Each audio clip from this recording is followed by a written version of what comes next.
Hello students, partnership fundamental chapter में एक बहुत ही इम्पोर्टेंट केस आता है जिसमें से अक्सर एग्जाम में एक क्वेश्चन बनता है, वो है पास्ट एडजस्टमेंट। एक नया टॉपिक है आप लोगों के लिए। पास्ट एडजस्टमेंट का मीनिंग क्या है, किस तरीके से इसका सॉल्यूशन करते हैं, अगर क्वेश्चन आपको मिल जाता है तो कैसे आप इसको समझेंगे कि पास्ट एडजस्टमेंट का क्वेश्चन है, और फिर उसका सॉल्यूशन कैसे करते हैं, किस तरीके से कोई अकाउंट बनता है या टेबल बनती है। ये सारी चीज़ें आपको आज इस वीडियो में पता चलेंगी, तो वीडियो को आप एंड तक जरूर देखें। सबसे पहले मीनिंग ऑफ पास्ट एडजस्टमेंट का मीनिंग क्या होता है। जैसा कि वर्ड मीनिंग से अगर देखा जाए तो कोई ऐसी एडजस्टमेंट जो पास्ट माने जो जो पीछे निकल चुका है उसके लिए की जा रही है, उसको पास्ट एडजस्टमेंट कहते हैं।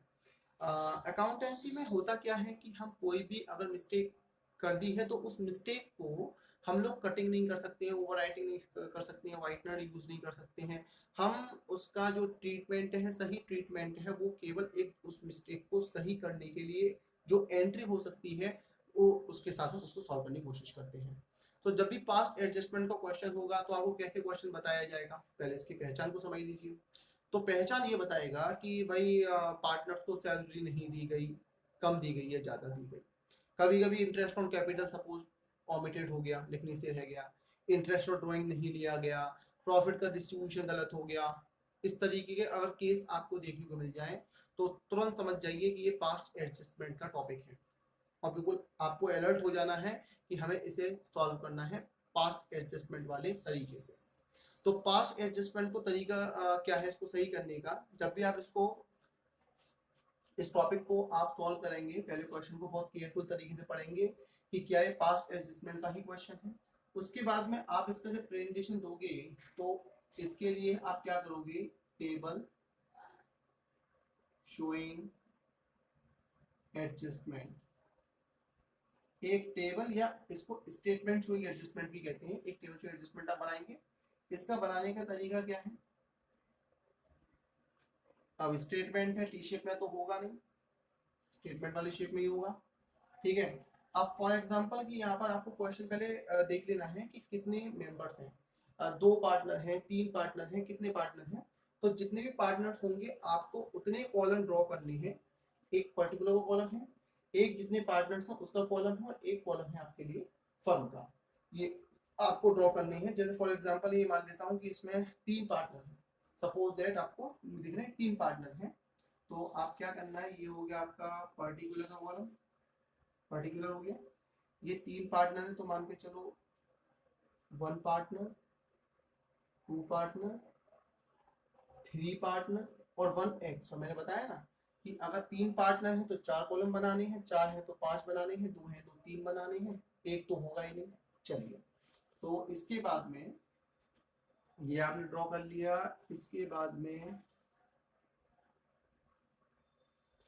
हर एक पार्टनर के कॉलम में, और जो मैंने एक्स्ट्रा कॉलम बनाया उसमें आपको मिड से इसको दो पार्ट दोबारा से कर लेंगे।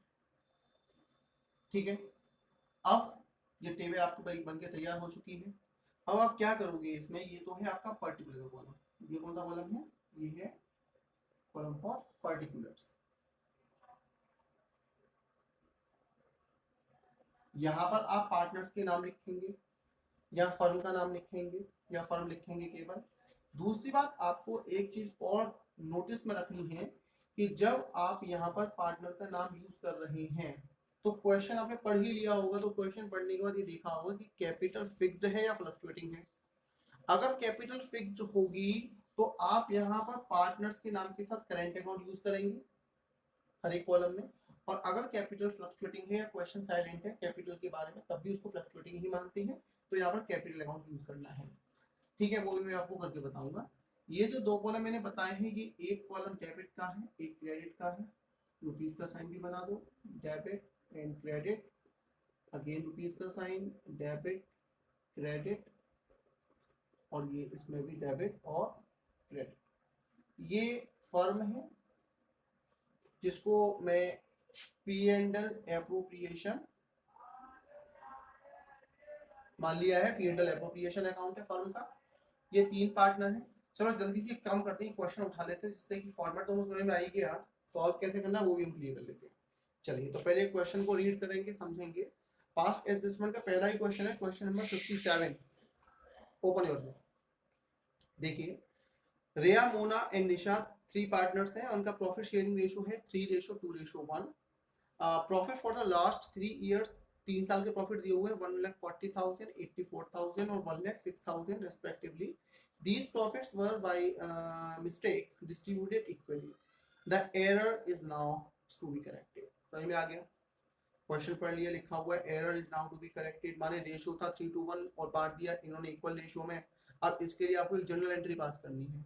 अब पूरा क्वेश्चन पढ़ लिया, कैपिटल के बारे में तो पता ही नहीं कैपिटल फिक्स्ड है या फ्लक्चुएटिंग है, तो हम क्या मानेंगे, इसको फ्लक्चुएटिंग कैपिटल मानेंगे। तो यहाँ पर हम यूज करेंगे कैपिटल अकाउंट। तो पहले पार्टनर है रिया, तो यहाँ पे लिखेंगे रियाज कैपिटल। दूसरी कौन है, मोनास कैपिटल, मोनास कैपिटल। और ये थर्ड है निशा कैपिटल। ये आपको टेबल बनाना आ गया, कोई प्रॉब्लम नहीं, बड़ी सिंपल सी टेबल है। अब आपको क्या करना है, इसको सबसे पहले वो काम करना है जो करेक्टली करना था, ठीक है। तो last 3 years profits, that is 3 years के प्रॉफिट कितने हैं, 1,40,000 प्लस 84,000 प्लस 1,06,000। मैंने इन तीनों को एक साथ ले लिया, क्यों, क्योंकि तीनों के ही प्रॉफिट में एक कॉमन एरर है। जब कॉमन एरर है तो क्यों ना इसका कॉमन अमाउंट ले लिया जाए। क्लियर है? अगर ऐसा होता कि मान के चलो कि रेशियो बार बार डिफर हो रहे होते, अलग अलग हो रहे होते, तो हम इसको फिर अलग तरीके से करते, लेकिन फिलहाल एक ही एरर है कि इनका जो करेक्ट रेशियो है, जो करेक्ट रेशियो है जिसमें कि ये बटना चाहिए था वो है 3:1, और जो इनका रॉन्ग रेशियो है जिसमें इन्होंने गलती से बांट दिया वो है इक्वल, माने 1:1:1। क्या ध्यान रखेंगे? तो मुझे क्या करना है, मुझे रॉन्ग वाले को हटाना है, करेक्ट वाले को सही करना है। कैसे करना है, तो इन सबका मैंने सम किया, तो ये हो गया 1,40,000, 2,40,000, 2,40,000, ये हो गया आपका 90, 3,30,000, ठीक है ना, 3,30,000। तो टोटल हो गया 3,30,000 में टोटल कर लिया। Last 3 years profit that is 1,40,000, 84,000, 1,06,000, 3,30,000 distributed in correct ratio और कौन सा है 3:1। 3:1 को क्या बोलेंगे, 3 + 2 + 1 माने 6, 3/6, 2/6, 1/6। अब आपको क्या करना है, दो कॉलम है, कंफ्यूज हो गए कहाँ लिखें। तो देखो, जब हम, ये है पार्टनर्स के कैपिटल अकाउंट, पार्टनर्स के कैपिटल अकाउंट में जब इनको प्रॉफिट देंगे, सही प्रॉफिट देंगे, तो प्रॉफिट से इनकी कैपिटल इंक्रीज होगी या डिक्रीज होगी, डेफिनेटली इंक्रीज होगी। और जब कैपिटल इंक्रीज होगी तो किस कॉलम में लिखते हैं, क्रेडिट कॉलम में लिखते हैं, तो हर एक के क्रेडिट कॉलम में इसको मार्क करेंगे, पहली चीज। दूसरा, ये इसके क्रेडिट में आता है, और P&L एप्रोप्रिएशन अकाउंट का इससे कैपिटल अकाउंट से कैसा रिलेशन होता है, क्रॉस रिलेशन होता है, तो कहाँ आता है, डेबिट में आता है, तो इसके डेबिट में लिखेंगे। तो क्या सीखा, ये करेक्ट प्रॉफिट इनके क्रेडिट में और फर्म के डेबिट में करेंगे, कैसे, तो 3,30,000 multiply by 3/6, 3,30,000 multiply by 3/6 solve किया तो ये हो गया 2 बन जा 2 6 2 1,65,000। तो ये क्रेडिट में लिखेंगे 1,65,000। उम्मीद है समझ में आ रहा होगा, कहाँ लिखा है, क्रेडिट में। डेबिट में ब्लैंक कर लीजिए और इसके क्रेडिट ब्लैंक कर लीजिए। अब करेंगे 2/6, तो 2/6 का मतलब होता है आपका 3, 1,10,000, 1,10,000। क्लियर है? अब है इसका लास्ट 1/6, 1/6 किया तो 6 5 जा 55,000, ये भी क्रेडिट में आ गया। और इन सब का सम कितना आएगा, वही बात 3,30,000 ही आएगा, इसको हमने उठा के डेबिट में लिख दिया। क्लियर? ये हो गया करेक्ट डिस्ट्रीब्यूशन। अब सेकेंडली करेंगे बट wrongly डिस्ट्रीब्यूशन ऑफ 3,30,000, अब यार टोटल में दोबारा नहीं कर रहा हूँ, एक बार देखा चल जाएगा, इन 1:1:1। ठीक है, अब जरा इसको भी समझें, इसको कहाँ लिखना है, डेबिट में क्रेडिट में। सिंपल सी बात है, ये प्रॉफिट गलत लिखा हुआ है। गलत प्रॉफिट को जब मैं हटाऊंगा, माइनस करूंगा, तो माइनस करने के लिए से कैपिटल इनकी रिड्यूस होगी, और जब कैपिटल रिड्यूस होगी तो कहाँ लिखेंगे उसको, कैपिटल के डेबिट में लिखेंगे।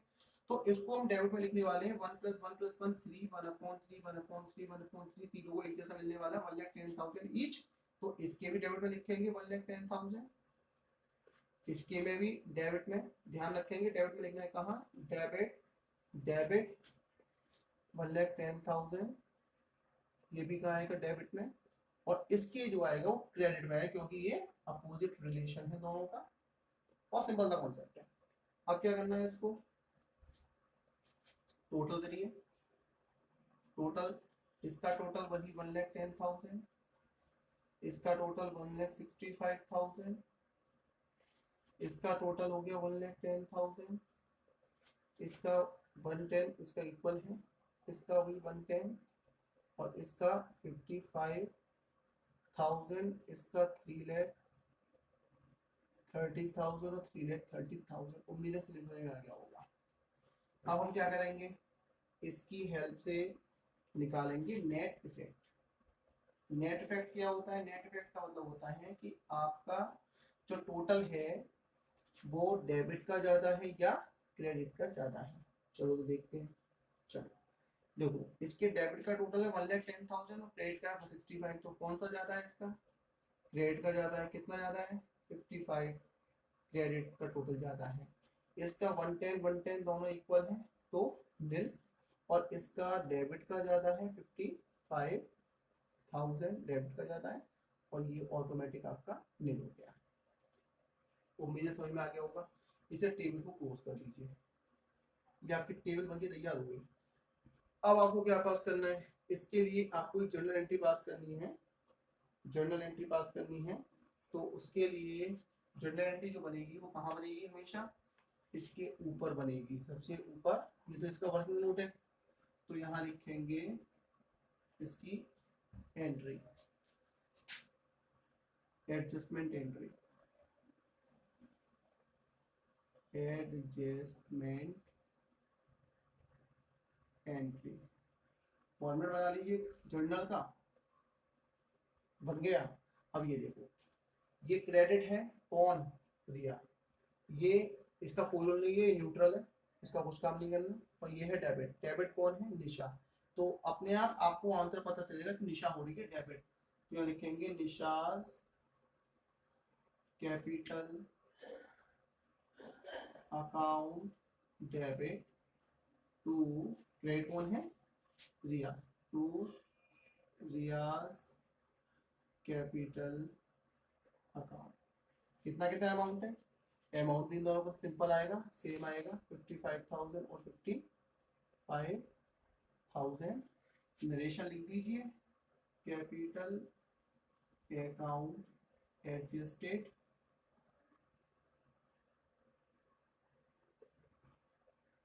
Of Ria and Nisha. So simple, समझ में आ गया होगा। तो इसी तरीके से अगर सपोज है इसी क्वेश्चन में मैं कैपिटल को फ्लक्चुएटिंग की जगह फिक्स्ड मान के करता है, या मिक्स फिक्स दे रखी होती, तो मैं क्या चेंज आता क्वेश्चन में, सोचो थोड़ा, सोचो सोचो सोचो। हाँ सोचा आपने, आंसर क्या आया, बिल्कुल सही आया। कैपिटल की जगह मैं करंट अकाउंट यूज करता, Riya's current account, Mona's current account, Nisha's current account, firm firm रहती है अपनी जगह। क्लियर है। क्या सीखा आपने, आपने देखा कि पास्ट एडजस्टमेंट में अगर कोई भी चीज जो गलत हो गई उसको सही करना है, और जो आपको सही करना है, कैसे करेंगे उसको सही करना है, तो क्रेडिट में जाएगा या डेबिट में जाएगा, कैसे जाएगा वो आपको समझ में आया होगा। क्लियर है। क्या होता अगर इसी क्वेश्चन में मान के चलो इंटरेस्ट और ड्राइंग का केस आ जाता, तो इंटरेस्ट और ड्राइंग पार्टनर्स कैपिटल में कहाँ आती है, करंट में कहाँ आती है, डेबिट में आती है। तो उसको पहले में डेबिट में लिख रहा होता, और पार्टनर्स पी&एल एप्रोप्रिएशन के क्रेडिट में लिख रहा होता, और बाद में जब उसका जो टोटल आता उस टोटल को मैं उनके रेशियो में निकाल के क्रेडिट कर रहा होता। खैर मैं उस तरीके के क्वेश्चन भी डिस्कस करने वाला हूँ, नॉट बी पैनिक। आपको बिल्कुल भी डिसअपॉइंट होने की जरूरत नहीं है, मैं आगे आपको बताऊंगा। फिलहाल इस क्वेश्चन के बेस पर, ये कौन सा क्वेश्चन था, 57 क्वेश्चन था, इस क्वेश्चन के बेस पर आप जल्दी से और क्वेश्चन ट्राई करें, और आपको लग रहा है जो क्वेश्चन समझ में नहीं आ रहा है तो जल्दी से उसके लिए कमेंट सेक्शन में भेजिए, मैं उसका एक अलग से एक वीडियो बना के आपको दे दूंगा। Thank you.